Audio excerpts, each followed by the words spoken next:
G'day, Le people. We're in La France. G'day, people who are the Trove City. I'm here with George. We're here at the Newborough Yallourn men's shed, and George is going to show me, or see if he can teach me how to use another tool. What tool do we have here, George? It is what you call it's a scroll saw. Scroll saw. Yeah, it's got a it's like a, what do you call it, like a hand saw, like a fret saw. You used to call it a fret saw, and you cut things by hand. You cut circles, cut fine shapes, and that. Right. Okay. And it's similar to a jigsaw, but the thing is, like, this has got a real fine blade in it at the moment, and you cut circles and you cut intricate patterns out if you want. Right. You know. So is this a scroll saw? Because I noticed the blade here is very, very thin. So it is a jigsaw, if I remember correctly, is a little bit thicker. The jigsaw is a little bit thicker, but you can, like a jigsaw, you can get thicker and thinner blades. You can get the scroll saw blade to fit the jigsaw. Right. But it's nowhere near as thin as this. Yeah. And so this is designed to do more finicky work. Yeah, this table mounted, yep. whereas a jigsaw is handheld and it's portable. Okay. Yeah, right? so yeah, okay. The jigsaw's handheld. That's the difference. The sort of things that we can do, and we did something. This is where we did before. Is so you can cut little shapes like that. You can cut shapes like that, any shapes you want. Yep. You know, you can cut circles. If you draw something on it, you can basically cut whatever you want out of it, which is pretty easy. As long as you're careful, you don't put your fingers in front of a blade. Yeah, definitely. And normal thing. I'm glad you told me that, because I might have made that mistake. So yeah. And is there any tricks or things to using it, or is it you should mark out what you want first? Well, usually the idea is to mark out. If you want to cut out a pattern or a letter or anything, just get a pencil, mark it out, and just follow the lines that you're marking out. Just make sure you don't get your fingers too close to it. Make sure you wear your safety glasses so you don't get no shavings down in your eyes, because they can be very painful. Yeah. So to keep your fingers clear, so if we've got a piece like that, so we had a pattern drawn in here, let's say, do we hold it at a distance? Hold your finger back and just guide it. Just guide it like that? Okay. That's probably too tight at the moment, is it? That won't fit under, will it? No, it just fits under. Yep, that's better. And that's to stop it jumping up and down. That stops it from jumping up and down, that. Yep. Okay. If you haven't got that, sometimes it'll jump up and down, it'll twist the blade, it'll snap the blade. Okay. Yeah. And when we're pushing it, do we have to push lightly as well, so we don't? Well, you don't push too hard, because it's a very fine blade. Yep. You can't snap it quite easily, so you just let the blade do the work. Yep. And just move it real slowly. If you're going around corners, just move it real slowly. So if I'm hearing correctly, what you're saying is as you feel the wood actually being taken away, cut, that's as you move it forward. Yeah, as you move it forward, you can feel it cutting in, and don't force it. Yeah. Don't put pressure on it, because that'll tend to break the blade. Okay, treat it with respect. Treat it nice and gently. Well, treat it like a woman. Treat it with respect. Definitely. All right, I'll let you show me how to do it, and then you can give me a go. Well, all you got to do is... So what do we do next? Stand back. This is the on-off switch. Yep. Right, you got to switch it on. You got a speed control on it. You go slower. You can go faster. Go very fast on it. And you've got another small button here. You've got a light which comes up in here. Okay. You can see that. So that actually, you can shine that on the work that you're doing. Shines on there. Yeah. And this other side is like a vacuum. It blows the dust away from you. And then again, you've got a laser line here, which if you mark something on your pattern, you just follow that laser line, or follow that line on your whatever you're cutting out. Fair enough. Okay. So that's all there is, straight to it.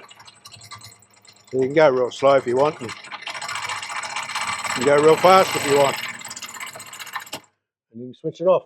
Simple as that. So do you pull it to go on, and then pull it to go on, adjust the speed, and adjust the speed. The same turn it knob, adjust the speed. The same knob switches it off. Yep. Okay. So that's basically all you got to know, and don't put too much pressure on it, and just watch where you're cutting. Okay. Watch your fingers. Definitely watch your fingers. That's the main object, is not to cut your fingers off. All right, so you're going to throw me in the deep end, are you? I'm going to throw you in the deep end. I'm going to give you a piece of wood. You can mark on it, or you can just cut freehand, whatever you want. We'll just do freehand. So yeah. All right.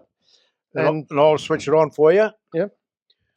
And you got your glasses on. Okay, so you're pretty right there. And away you go. So just,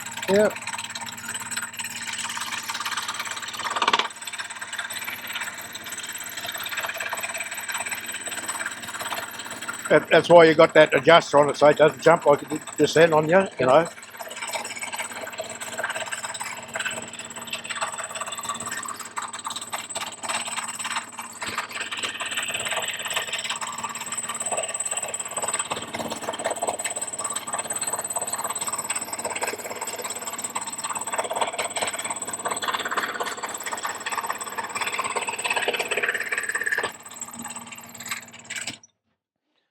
I wanted to see if I could do a little smiley face. All right, you've done a smiley face. I've done a smiley. That worked out. That's pretty even on that. Yeah. That's pretty good. And that's what this saw is all about. It cuts very smooth, and it's very smooth. It cuts as well. very smooth. Well, again, that depends on the operator. You're a very smooth operator. You held it pretty I'm a steady. smooth operator.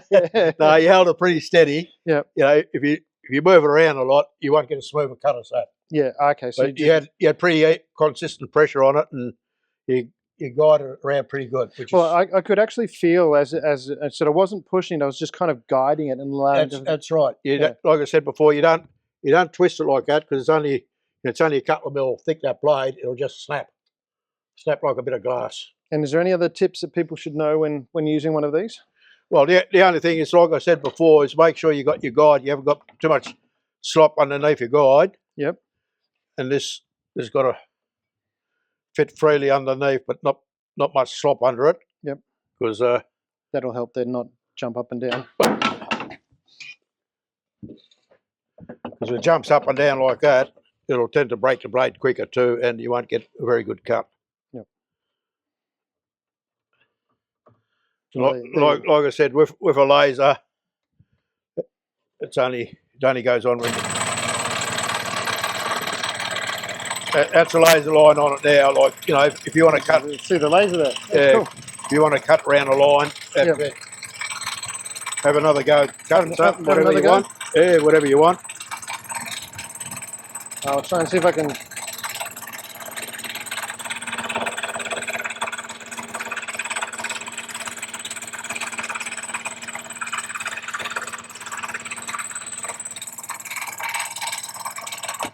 Stop. Yes. Yes. Oh, beautiful.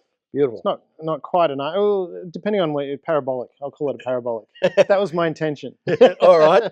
No, well that's your excuse. That's pretty good. We'll accept that. Exactly. No, but that's a very good job. So this is again. So this is one of the tools that you can use here at the men's shed to create all sorts of different woodworks? Shapes, different wood. Like if you want to do lettering or cut out numbers, or do very like some people do farm animals and stuff like that. Yep. Well, this is the ideal tool for that. Ah, yeah, so you can make those kind of things. So we could actually do some of those things out in our parks and things like we could create little animals to put out there. Yeah. There's a project for you. Come down to the med shed, make some little animals that we can then paint up and stick into our parks and make them look pretty. It's up to the person's imagination, as you could call it. You know what they're capable of doing. Beautiful. Everyone can do anything. It's all in their mind. So this is not a jigsaw.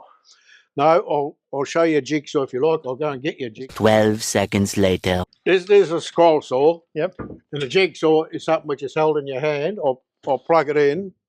I think we've got power here. Need more power.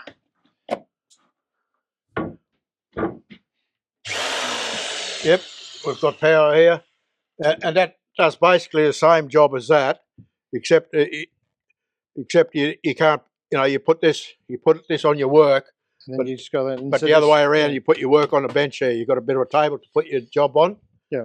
Whereas this, you can do it in all different positions. Yeah. If you're cutting out lettering or cutting out corners or cutting a bit of timber or something like that, you can use this because it basically does the same. Where's my glasses?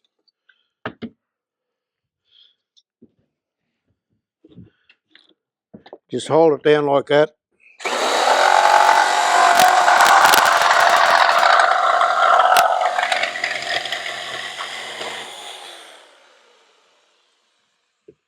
So it basically cuts corners off. It can cut around shapes if you want, but you can get different size blades, if you're going to do scroll saw cutting. Fair enough. Okay, so this is a scroll saw. This is a jigsaw. Yep. Lots of saws here at the men's shed for you to play with. Miter saws, cut-off saws, we've got them here. Fantastic. So if you want to go and cut a piece of that. Okay, give me a go with this one. Yep. Trusting me.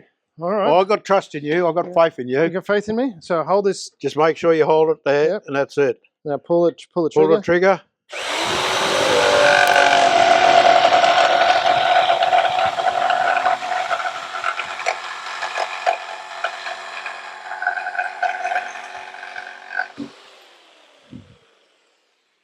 And there we go. So you can even get a little bit of a radius and that in there if you want. Yeah. Beautiful. All right, George. But that's basically the two saws which we're going to show today. And and they're all pretty straightforward. So if anyone's interested, want to have a go at them, we will show you how to use all this machinery and how to operate it in a safe manner. Fantastic. George, thank you very much. Okay, thank you, Damien. Come down to the men's shed and have a bit of fun playing with some saws. Cut things out, create some animals, beautify your yard. It's all in your imagination what you can make with these. Fantastic. Thank you.